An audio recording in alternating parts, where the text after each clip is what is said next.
Experiência robótica, segundo ano B. Como é seu nome? Ellen. Ellen trouxe o, como vocês podem ver, Ellen, experiência de robótica, né? Trouxe o robô, ela botou a pilha, uma pilha normal, tá vendo? Uma pilha de rádio no robô. Você pode observar que deu certo. Agora só falta colocar na escova.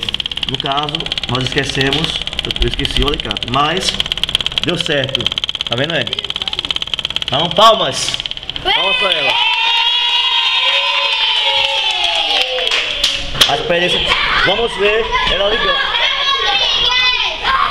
Vamos ver ela ligando. Liga de novo, velho. Ô tio, tome. Ai, o vídeo. Ai, tá funcionando. Ela vai ligar. Eu tô vendo, viu? Tô vendo. Ela tá ligando, tá vendo, né? Ela tá ligando. Aí.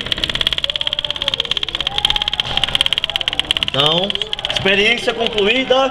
Só falta. Parabéns!